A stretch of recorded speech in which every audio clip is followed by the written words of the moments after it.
Hay momentos en nuestra vida cristiana en las que las respuestas que recibimos de parte de Dios ante nuestras peticiones parecen un poco confusas. Por ejemplo, en el ámbito cristiano se nos recomienda o algunos aconsejan no pedirle a Dios paciencia, porque si lo hacemos es posible que Él nos dé pruebas que al final nos permitan desarrollar esa virtud de la paciencia tan necesitada pero también tan rechazada por nosotros, ¿ok?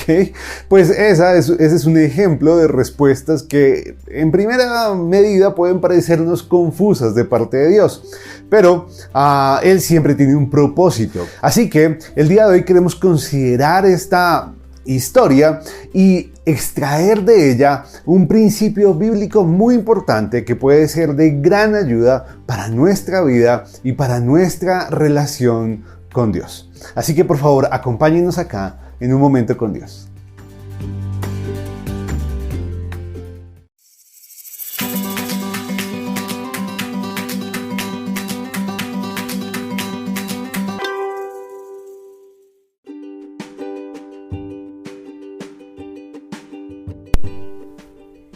El pasaje del día de hoy lo encontramos en Marcos capítulo 2 versículo 5. Dice: al ver Jesús la fe de ellos, dijo al paralítico: Hijo, tus pecados te son perdonados.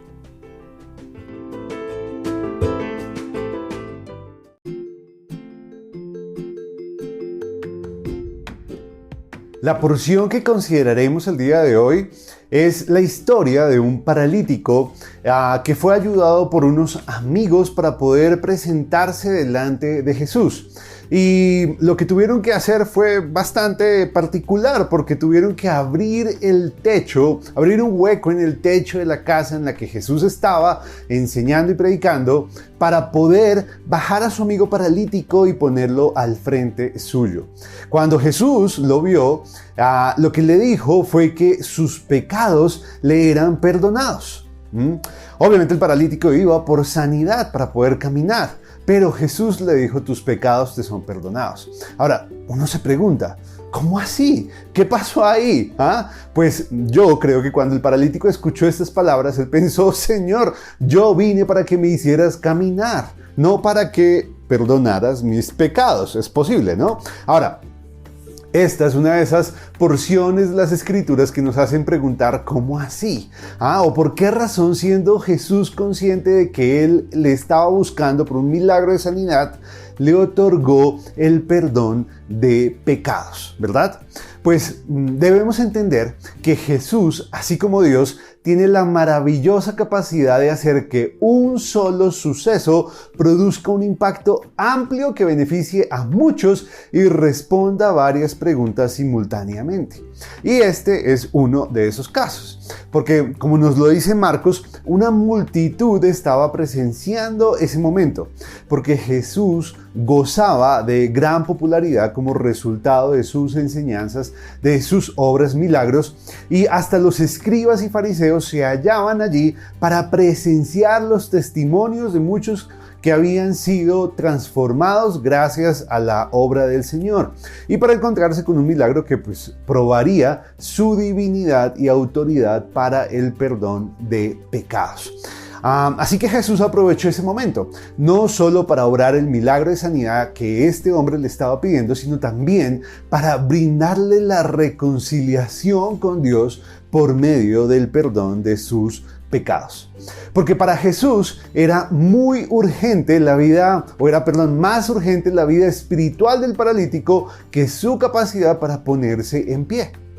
Este hombre, desde el punto de vista de Jesús, necesitaba más que nada al Padre, necesitaba el perdón de pecados, la reconciliación antes que poder caminar. Necesitaba un camino que recorrer, un propósito de vida que Dios le daría antes que piernas para poder recorrer ese camino.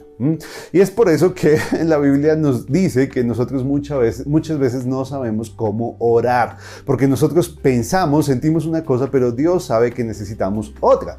¿Y cómo podemos aplicar esto que le pasó al paralítico a nuestra vida? Pues preguntándonos qué le estamos pidiendo a Dios hoy. ¿Cuál es la razón por la que le estamos buscando? ¿Será trabajo o será salud? ¿Será que nos preocupa que estamos solos, que queremos tener pareja? ¿O serán nuestros hijos? ¿O serán nuestras posesiones materiales? Pues la verdad es que antes que nada, lo que más necesitamos es el perdón de Dios. Arrepentirnos de nuestros pecados y confesar a Jesús como el Señor de nuestras vidas. Y eso es lo primero que Dios quiere darnos. Así que ajustémonos a la voluntad de Dios, ¿ok?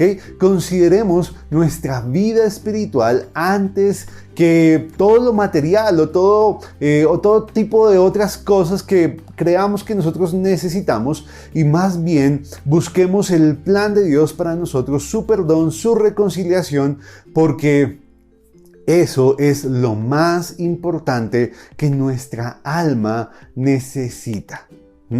Y pues esta historia, la del paralítico, nos permite aprender esta realidad, nos permite aprender esta verdad. Y vale la pena que consideremos todo aquello que le estemos pidiendo al Señor hoy y lo pongamos a la luz de la eternidad, bajo el filtro de una vida eterna, y consideremos qué es lo realmente importante. Si aquello que le estamos pidiendo, o tal vez pasar nuestra eternidad condenados en el infierno, porque es posible que eso suceda si es que morimos sin haber declarado que Jesús es el Hijo de Dios y que en su sacrificio nosotros hallamos el perdón de nuestros pecados. Así que, hermanos, que Dios nos permita ser conscientes de esta realidad espiritual, nos permita valorar y anhelar por encima de todo nuestra relación con Él, y luego todo lo demás que ya vendrá por añadidura. Que Dios nos bendiga. Hasta luego.